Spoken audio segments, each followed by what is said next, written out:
Hey everybody, my name's Eric Nelson. I'm a engineer on the Crane project within the Konveyor community, and I am super excited today to talk a little bit about Crane 2, and I'm going to be able to actually demo an early preview of it in action. Just as a kind of quick background, that's not really the intent of this video, but let's talk a little bit about some of the Crane 2 goals. So of course we have Crane 1, we've been working on that for a couple years at this point. And we learned a lot. That's been used in several large-scale production migrations, and so we're using Crane 2 as an opportunity to basically take those lessons learned and improve upon that. So we're pretty much starting from scratch. It's going to feel a little bit different, but eventually we're going to have kind of an opinionated experience around it that's going to feel a lot like Crane 1. So the difference between Crane 1 and 2 is Crane 1 was really designed for as a cluster administrator tool used for mass cluster evacuation at a workload level. So we're talking about moving entire clusters over from one cluster to another, or upgrading your cluster from OpenShift 3 to 4, etc. So with Crane 2, we're building this tooling out of the box to be intended for the app owners. And the advantage here is that a lot of the time the cluster administrators themselves don't actually know what's inside of their namespaces. The app owners do.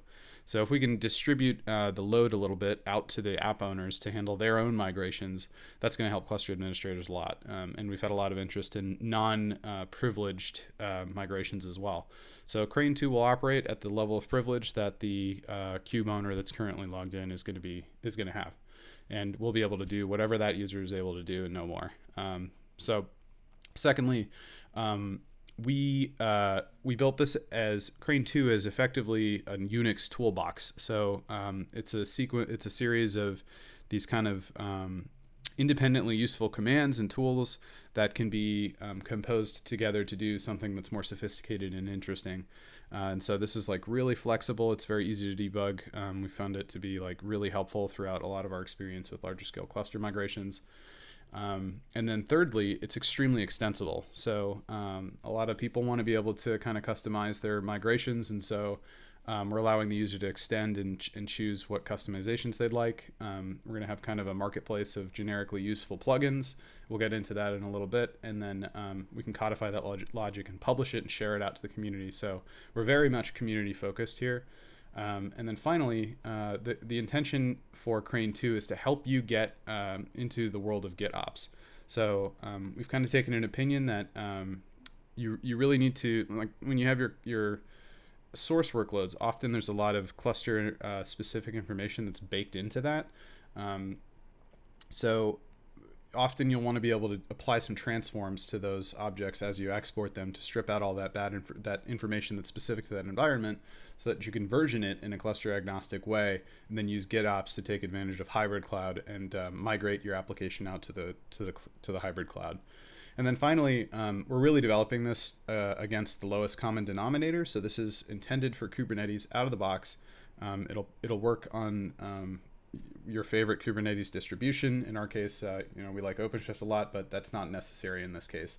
Crane 1 was really intended for usage with OpenShift. So you'll get some extra goodies if you are using OpenShift, but we hope that, hey, maybe somebody publishes an EKS plugin as well.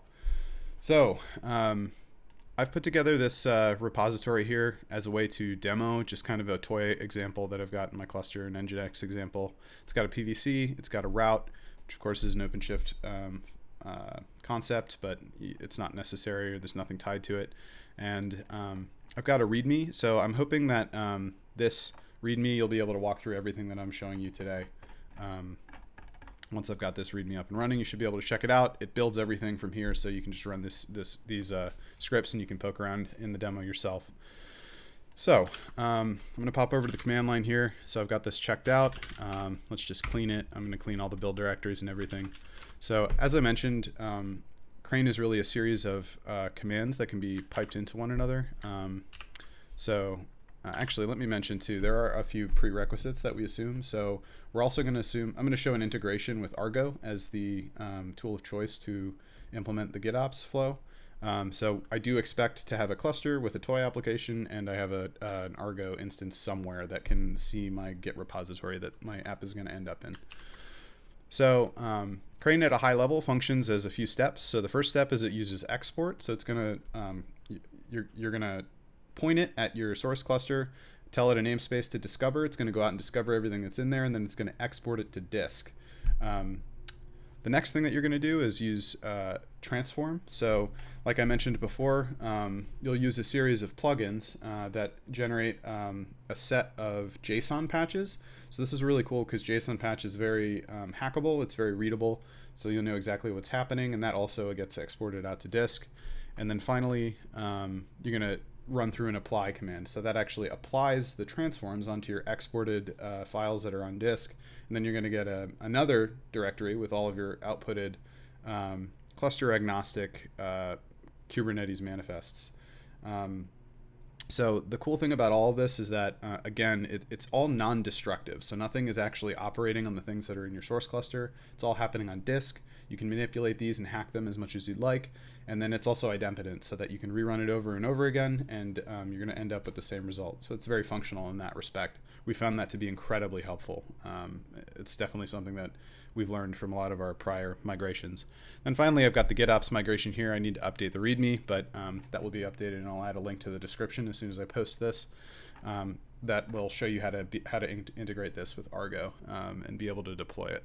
So let's walk through the commands here. So first thing I need to do is actually run a prep script. So the prep is going to, I'm checking out Crane here, and then I've got a series of plugins that I'm going through and building here. So these are doing kind of these will help me generate those transforms of generically useful things. So for example, I'm going to strip out things like hosts from my route.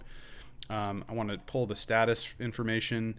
I'm going to, let's say, pull some cluster specific IPs from the service, etc. So there's a lot of stuff here that these are kind of doing, but all of them are very simple. So now I've got my, let's run tree on the bin directory, which is where all my stuff ended up. So these are all Go binaries, right? So I've got my Crane CLI, and then I've got my, my plugins that I've built and installed. So the first thing that I want to do is export my application. So like I said, I've got this toy Nginx example living inside of my cluster, and then I've got an export dir where I'm going to, where Crane is going to go out and discover everything and then export all those assets into that directory on disk. So here you can see it's scanning through the namespace, and it's extracting everything that's in usage. So it's reading, it's figuring out what's in use, and then it's going to pull that stuff out and export it onto disk. So if I run a tree again on the export directory, we can see there's actually a lot of stuff in there. So this is everything that was that Crane found in the namespace. So if we take a look at actually what's here, a lot of this stuff is actually cluster specific. So, and it's not actually stuff that I'm going to want to version, because either it's derived from something else, like a pod in the case of a deployment, right? The deployment actually owns the pod. Or maybe I've got like secrets that have tokens that are specific to service accounts on my source. In this case, I've got an OpenShift builder. Let's see what else. I've got endpoints that are almost certainly cluster specific. I've got a config map with a cert in it. So we're going to want to strip all that stuff out. And then in addition to that, we're going to want to manipulate the contents of these objects as well. So you can do so in an arbitrary way using the transforms. So if we take a look at the transform command, in these scripts, I've just wrapped these commands for ease of use. So I'm going to run the transform command of the Crane binary. I'm going to point it at my export directory with all the exported resources that were found. I'm going to tell it what plugins to use here. I'm going to tell it the transform directory where I want my JSON patches to be written to.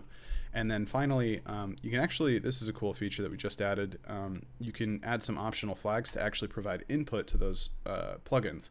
So I whipped up a plugin that actually is going to swap out a namespace so that eventually, like I'm going to pick up this Nginx example, and I'm going to manipulate the namespace of each of the objects so that they get deployed to a new namespace in the same cluster. So I'm effectively doing an intra-cluster migration. And here I just have the dest namespace parameterized. You can see I just have like a var file that I load everything into.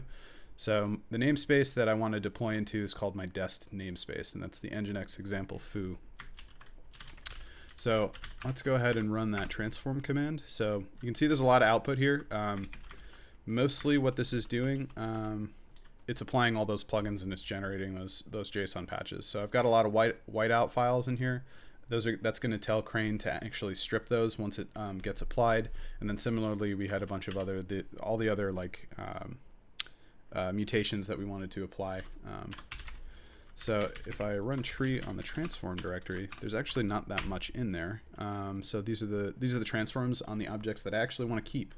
And you can see this is really the kernel of what makes up my workload. I've got a deployment, PVC, route, and a service. And if I cat one of these are simple JSON patches. So let's take a look at the service one. So I'm going to come in here, and it's the plugins generated this JSON patch that's doing a bunch of manipulation to strip and change the things that are specific to that original cluster. So I certainly don't want the node port. Let's see what else. Cluster IPs are going to be cluster specific. Maybe I'm pulling some other information. Here's the replacement. So you can see that's where the new namespace value gets applied. So, and of course you can get in here and actually manipulate these files. So you can make any edits that you want. You can add your own JSON patches, whatever you'd like to do. And then finally, we're going to run the apply, right? So I'm going to load up my var file, and this is running the apply command of Crane. So I'm pointing it at the export directory. Those are the raw Kubernetes resources that I exported from my source cluster. I have a transform directory with all of my JSON patches that I'm telling Crane to apply. And then I've got my output directory, which is going to hold all of my cluster agnostic Kubernetes resources. So let's go ahead and apply that as well. Cool. So if I take a look at the output directory, we can see that I've got my all my objects, and these are all ready to go actually. So I could OC apply these, I could kubectl apply these, or what Crane's intended to do is actually help you get an on-ramp into GitOps. So that's going to be the final step here. So you can see that each of these commands are kind of independently useful from one another, but when they're combined into a pipeline, they can do some really cool stuff and be very valuable. So let's get these imported into Argo and deployed onto this cluster. So I have some stuff in the Argo directory here. So I'm just going to set up a namespace where I want it to be deployed, and then actually let's go into the directory and we'll take a look at what's actually in there. So it creates the namespace, and then separately I'm just setting up a role binding to grant Argo the permissions to actually start to deploy stuff into this new namespace. And then next I've got my Argo application. So there are other GitOps solutions out there that you can use, of course, so all of those are compatible with Crane, since we're really just dealing with our stripped down workload at this point. But I'm choosing to use Argo because it's available to me as OpenShift GitOps. So I'm going to point it at my repository where my application's going to live, and set a few other settings here, but I expect it to actually deploy into the Nginx example foo namespace. So I'm going to go ahead and create this right now.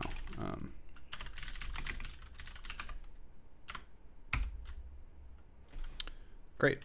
So I have an Argo instance right here, and if I look into my app, this is the app that I just created, and I've got an error. So what's that about? If I pull that open, of course, I don't actually have anything in my repository. So this is a Git repository. Argo took a look at it and said, hey, there's nothing there. So now we actually need to commit our agnostic Kubernetes resources to this so that Argo can actually deploy them.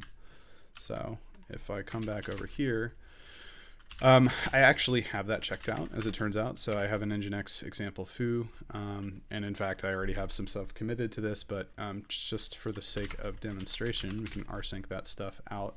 So I'm going to pull out the resources that Crane ultimately generated, and then I'm going to rsync them over into this app directory. And then let's go up and drop in here.